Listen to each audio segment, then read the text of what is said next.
Depois vamos passar para o nosso primeiro momento, que vai ser aqui apresentado pelo Dr. Chitanda Miguel.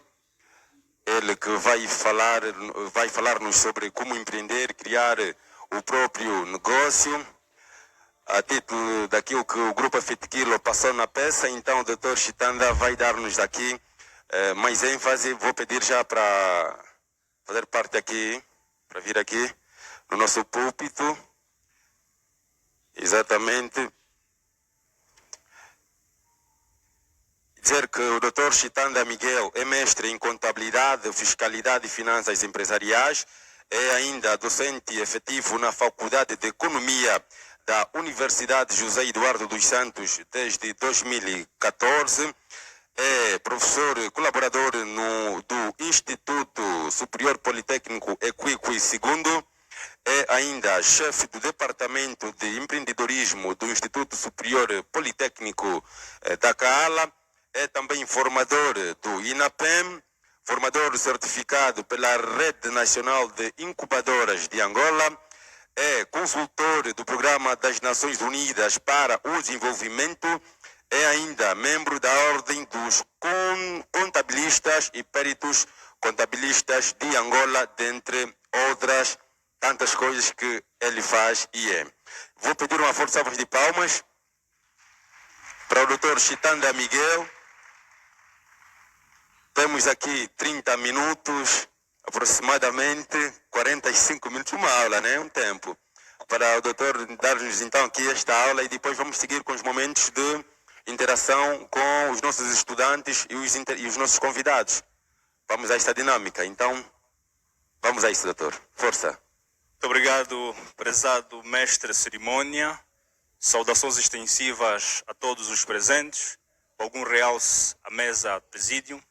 Eu sou Agostinho Chitanda Miguel, conforme foi dito pelo mestre cerimônia. Quero também agradecer pelo convite que nos foi formulado para estarmos aqui e fazer uma abordagem com o tema como empreender e criar o seu negócio.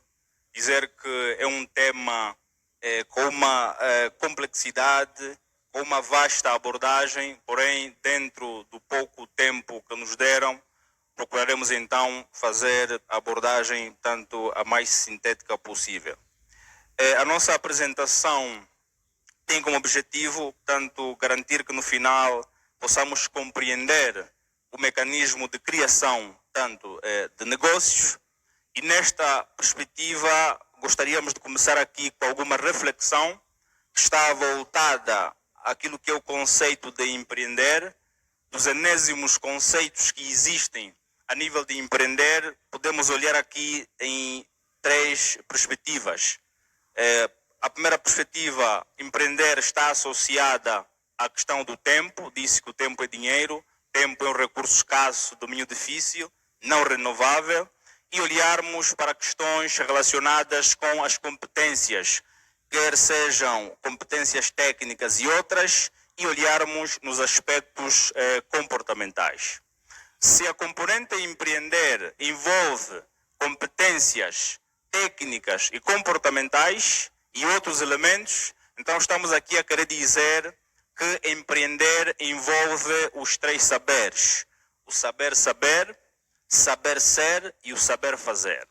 O saber saber, obviamente, está associada a questões relacionadas com a aquisição de conhecimentos. Ninguém vai empreender, ninguém, tanto, vai começar algum negócio sem que tenha conhecimentos mínimos do setor de atividade, sem que tenha conhecimentos mínimos de gestão, sem que tenha conhecimentos mínimos das áreas relacionadas a negócios. Outro sim, podemos olhar aqui para questões relacionadas com o saber ser, o perfil de quem vai empreender. Para empreender, precisamos, obviamente, ter um perfil que faça jus àquele que é o empreendedor. Desde questões relacionadas com a disciplina, questões relacionadas com a organização, questões relacionadas com a criatividade, a capacidade de assumir riscos, entre outros elementos que vão moldar ou vão constituir aquele que vai ser, digamos, o perfil de quem vai empreender. Outro sim, podemos aqui olhar para as questões relacionadas com o saber saber, e tem-se verificado que, infelizmente, muitos empreendedores, muitas pessoas que querem começar algum negócio não apostam na formação. Formação é um elemento fundamental. Estamos aqui a falar de formações específicas, formações técnicas relacionadas tanto à área de negócio e formações, digamos, no âmbito geral que dão algum subsídio na própria gestão. A nossa abordagem do saber é tão importante que nós podemos aqui olhar para alguns estudos que correlacionam o sucesso, digamos, de algum empreendimento, de algum negócio, versus, digamos, aspectos relacionados, digamos, às formações versus o sucesso dos negócios. Existem muitas plataformas de formação a nível de negócio, plataformas de formação grátis. Em algumas, o pagamento ocorre somente na emissão do certificado, mas a formação em si, portanto, é grátis. Há muitas plataformas, se forem à internet e, portanto, procurarem por plataforma de formação grátis, obviamente vão encontrar várias e, portanto, os cursos estão lá. Se repararmos aqui nessa informação que nós estamos aqui a trazer, um estudo realizado por Ogia 2008 demonstrou efetivamente que alguns aspectos relacionados à formação são relevantes, digamos, por um lado, para o sucesso dos negócios. Obviamente que a ausência desses elementos podem concorrer para o insucesso. Conforme se pode verificar aqui o fator 3, okay? Aqui no fator 3, aspectos estratégicos, falta de conhecimento sobre precificação. Uma formação específica a nível de precificação, definição do preço do bem ou serviço, é um fator que está, obviamente, correlacionado fortemente com o insucesso do negócio. Ou seja, se o indivíduo não tiver habilidade na definição do preço, poderá, obviamente, se calhar, comercializar o bem ou serviço a um preço que, de facto, não garanta alguma margem que vai fazer jus àquilo que é o funcionamento do negócio. Temos um outro elemento relacionado à falta de um plano de negócio, conforme a peça teatral que acabamos de ouvir, portanto, tocaram ali no ponto do plano de negócio. O plano de negócio é um instrumento de gestão, é um instrumento de captação de fundos, é um instrumento que, obviamente, é dinâmico, que vai sendo alterado à medida que o tempo passa. Ou seja, o plano de negócio é como se fosse um manual na ótica do utilizador. Você não vai começar um negócio, não vai empreender, obviamente, sem antes ter um plano de negócio. O plano de negócio é que vai definir o que fazer, como fazer, quando fazer, por que fazer. Sabemos nós que planificar antes de executar evita arrependimento, promove prosperidade e paz. E o plano de negócio, obviamente, nos vai trazer esta componente. Se olharmos para o fator 2, vamos ali conseguir verificar que a falta de habilidades gerenciais, estamos olhando novamente a formação, é um elemento que está fortemente correlacionado com o insucesso, digamos, de empreendimentos, com uma correlação de 87,5%. O mesmo ocorre tanto com o ponto falta de um plano de negócio, com uma correlação de 0,712, e também a falta de conhecimento sobre precificação, conforme já dissemos, são elementos que concorrem. Todos esses elementos estão enquadrados ainda no saber, ou seja, na aquisição de conhecimentos. Outro sim, temos aqui tanto uma outra abordagem de algum autor que traz aqui a perspectiva das oportunidades de sucesso de negócios, relacionando com a questão da educação de base. A educação de base associa ali também as questões relacionadas com formações profissionais e também traz os aspectos relacionados com a educação superior, desenvolvimento, índice de desenvolvimento humano, entre outros. Mas vamos aqui nos focar na educação de base, que está associada especificamente à formação profissional. Conforme se pode verificar, portanto, ele tem um coeficiente positivo de 0,050, ou seja, há uma correlação positiva entre a formação de base, as formações profissionais com sucesso, tanto de negócio. É um estudo, esse é o estudo de Júnior, tanto e Sapato 2019. Um outro estudo também realça a questão das habilitações escolares dos promotores. Ou seja, nós não vamos empreender, não vamos começar um negócio sem efetivamente termos alguma formação, o mais mínima que seja, tanto da área em que vamos, obviamente, operar. É bem verdade que não precisamos saber tudo. Existem especialistas para cada área que vamos subcontratar. Mas nós, enquanto promotores de negócio, precisamos ter, digamos, algum conhecimento mínimo na área em que vamos, tanto, empreender. Olhando nesses elementos todos, podemos agora nos focar no elemento negócio propriamente tanto dito. O que é que precisamos aqui entender? Quando estamos a olhar para um negócio, implicitamente poderíamos olhar, obviamente, para uma empresa, porque de certa forma é a empresa que vai operar naquela unidade de negócio. Estamos aqui a olhar na perspectiva da formalização. Obviamente que existem negócios informais, mas estamos aqui a olhar na perspectiva da formalização e estamos já aqui a incentivar aqueles que têm negócios que não estão formalizados que os formalizem, porque a formalização traz consigo, digamos, vantagens, desde componentes de benefícios fiscais, facilidade de acesso, digamos, em alguns casos, em alguns tipos de financiamentos voltados para o fomento e não só. Então, quando pretendermos começar um negócio, temos a priori olhar para aquilo que é o objetivo. Normalmente fala-se do objetivo da empresa, que é, digamos, a questão do lucro. Está errado, porque a empresa tem objetivos ligados a várias dimensões. E estas dimensões estão relacionadas à criação de riqueza para os acionistas, que é a remuneração do capital de quem vai investir. Portanto, quem vai investir, investe 1 milhão, espera, obviamente, ter um valor acima de 1 milhão. Ou seja, espera, portanto, ter um ganho adicional, a criação de valor. Por outro lado, podemos olhar aqui para a criação de valores para a comunidade. Ou seja, podemos aqui relacionar a perspectiva da responsabilidade social do negócio. Há bem pouco tempo ouvimos aqui na peça teatral o cara que cria uma conta falsa, né? Tanto aí de uma menina para que as pessoas o puxem, depois começa a pedir saldo, que acha que é empreender, mas não é nessa perspectiva. Quando estamos a olhar na perspectiva de criação de valor para a comunidade, estamos a dizer que o negócio tem que ser um negócio socialmente aceitável. Um negócio que não vai ferir a ética, um negócio que não vai ferir a ideologia, quer tanto religiosa, social, política da comunidade. Portanto, um negócio que tenha, digamos, alguma aceitação social.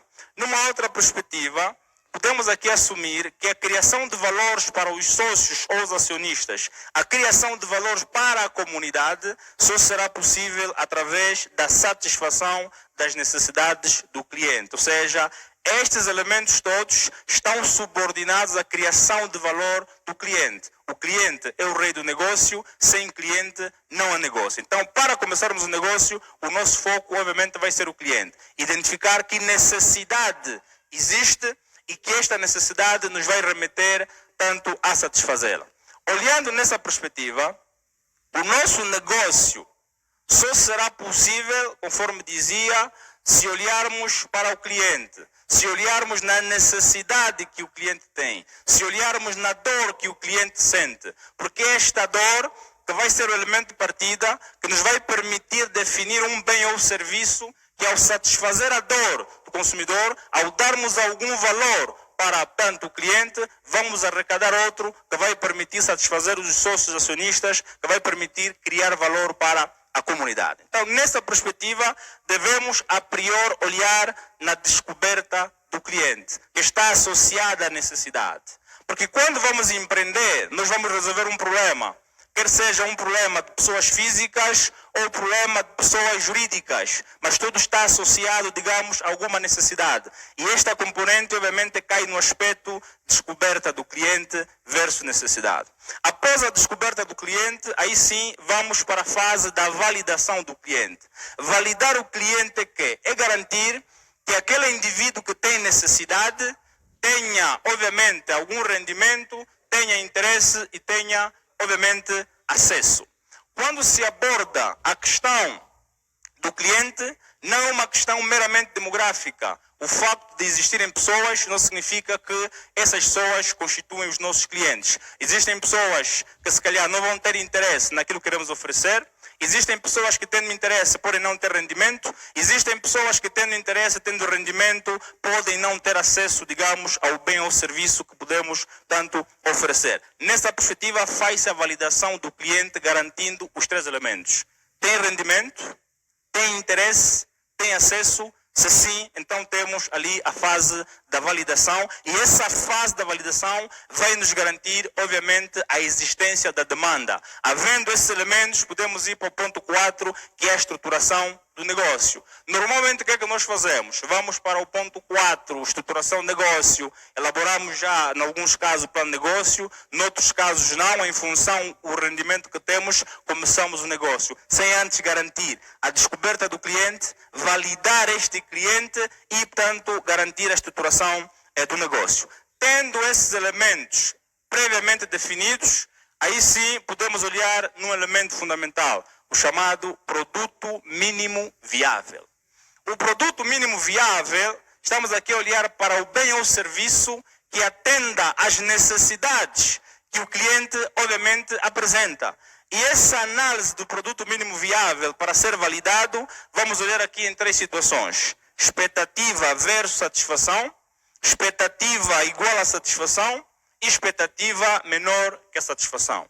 Se o produto mínimo viável é um bem ou serviço que vai garantir, vai satisfazer, vai, digamos, resolver o problema do consumidor, então estamos aqui a dizer que temos aqui, tanto cenários que vão nos permitir definir ou concluir se aquele é um produto ou um serviço minimamente viável. Se as expectativas forem maiores que a satisfação, aqui podemos olhar na perspectiva de uma produção piloto, de um teste de mercado, obviamente aqui, se as expectativas forem maiores que a satisfação, então estamos a dizer que o bem ou serviço, digamos, não cura, não atende, não responde à exigência, digamos, do cliente, do consumidor. Nessa perspectiva, não é produto mínimo viável.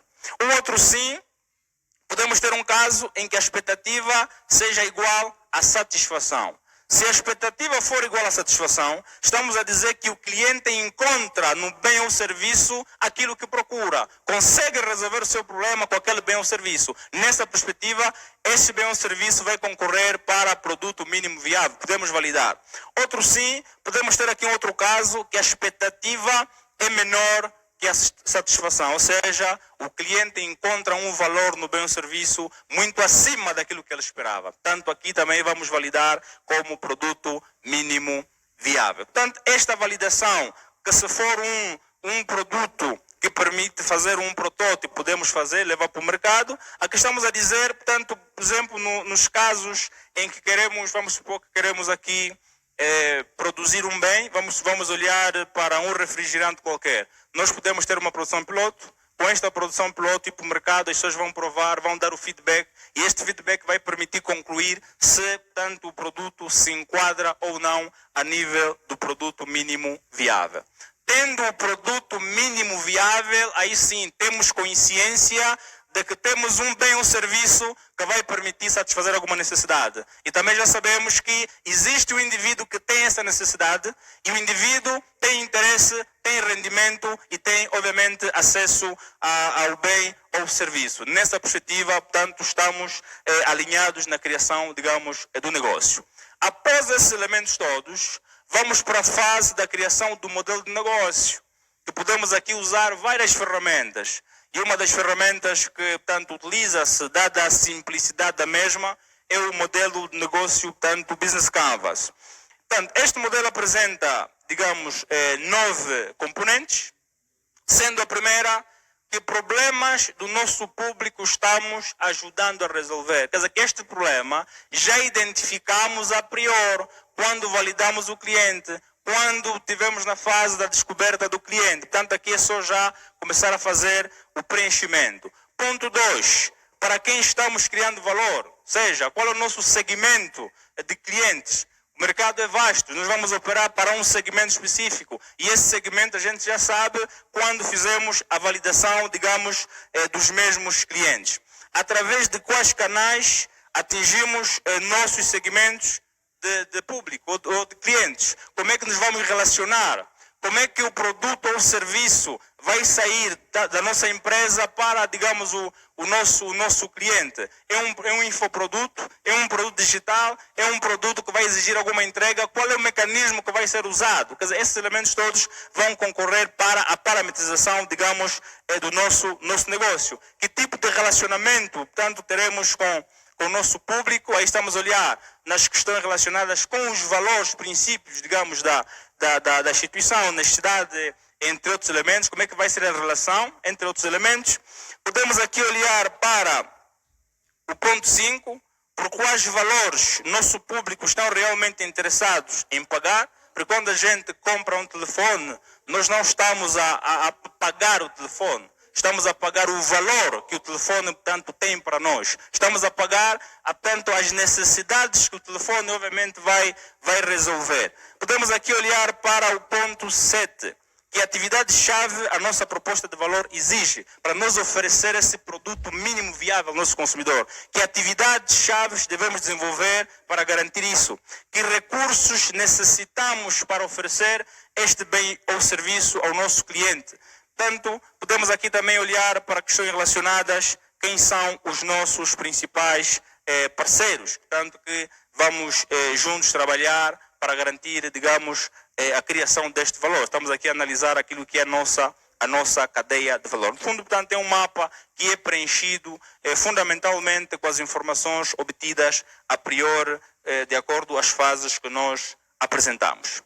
Depois desta análise do modelo Canva, após preencher efetivamente o modelo Canvas, então podemos olhar para alguns elementos que são tanto fundamentais também, que está associado com o plano de investimento, qual é o capital necessário para começar o negócio. A gente sabe que a política de investimento é anterior à política de financiamento. Primeiro vou definir investir em quê, quanto preciso. Depois vou analisar de onde poderei tirar os recursos para financiar, digamos, esta atividade. Temos também que olhar no plano de exploração. No plano de exploração, estamos aqui a quantificar quais são as receitas que vamos obter, digamos, negócio, quais são as despesas que vamos incorrer para o funcionamento do negócio e qual é a margem, portanto, que se vai obter deste negócio. Essas informações todas vão concorrer para a determinação, digamos, da viabilidade, digamos, do negócio. Que podemos olhar na viabilidade econômica e financeira, obviamente, já que quando se fala de viabilidade, estamos aqui a falar de um conjunto de viabilidades, desde viabilidade técnica, viabilidade legal, viabilidade operacional, entre outros. Então, esses elementos, os proveitos, os custos, entre outros, nos vão permitir aferir até que ponto o nosso negócio é viável, e repito aqui, planificar antes de executar, evita arrependimento, promove prosperidade e paz. Ou seja, a priori, eu faço essas tarefas todas para concluir se avanço ou não, tanto com o negócio. Tendo esses elementos, podemos então olhar para alguns critérios tradicionais de análise e avaliação de projeto de investimentos. Temos aqui olhar para o valor atualizado líquido, que é uma medida que permite aferir até que ponto, qual é a magnitude do valor que o negócio vai criar para os acionistas. Porque às vezes olhamos, por exemplo, para um resultado líquido do exercício, um lucro, né? Lucro de 1 milhão. Este lucro pode não dizer nada, porque as vendas podem ser a pronto, como podem ser a prazo. Você pode efetuar vendas a prazo. Obviamente tem ali, vendeu, comprou-se que ali a 1 milhão, vendeu a 2 milhões, mas é uma venda a prazo. Teoricamente você tem um lucro de 1 milhão, mas em termos de liquidez você não tem nada. Portanto, você não tem liquidez, negócio não avança, negócio vai à falência. Muitos começaram o negócio, optaram, digamos, pelo mecanismo, o chamado QLAP, e hoje têm 45 milhões, portanto, por receber, e o bolso, em termos de liquidez, zero, negócio falido. Então, existem alguns indicadores que nos permitem fazer essas análises. Portanto, temos aqui o VAL, que vai dizer a riqueza que o projeto vai criar. O índice de rendibilidade é uma medida que permite aferir quantos kwanzas se ganham por cada kwanza investido. Eu vou investir 1 milhão de kwanzas. Por cada kwanza investido, vou ganhar quanto? Portanto, tem aqui uma medida que permite aferir isso. Um outro elemento é, portanto, o período de recuperação. É uma medida que permite determinar em quanto tempo eu vou recuperar o capital investido. Eu investi 5 milhões. 5 milhões vou recuperar daqui a quantos anos? Será que o prazo de recuperação vai estar de acordo com a maturidade do projeto ou do negócio? Então são análises que devem ser feitas. E aí, portanto, temos aqui também um elemento que é a taxa interna de rendibilidade, que permite fazer a análise da rendibilidade total, digamos, do projeto, olhando para outras oportunidades, digamos, que vamos renunciar. Quando a gente investe num negócio, poderíamos investir num outro. Então estamos a renunciar a outros negócios em detrimento deste. Logo temos que fazer aqui a análise daquilo que é o custo de oportunidade. E no final faz-se uma análise de sensibilidade, porque todo negócio está associado ao nível de risco.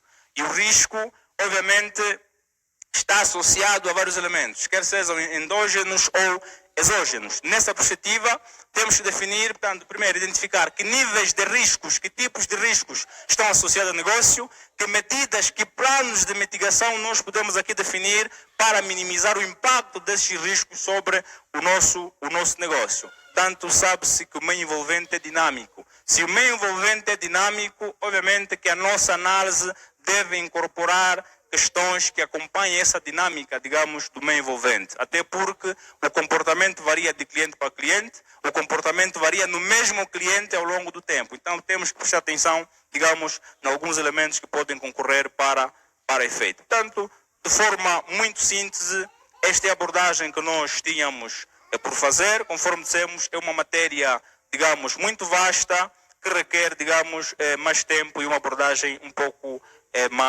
mais detalhada. Muito obrigado pela atenção dispensada.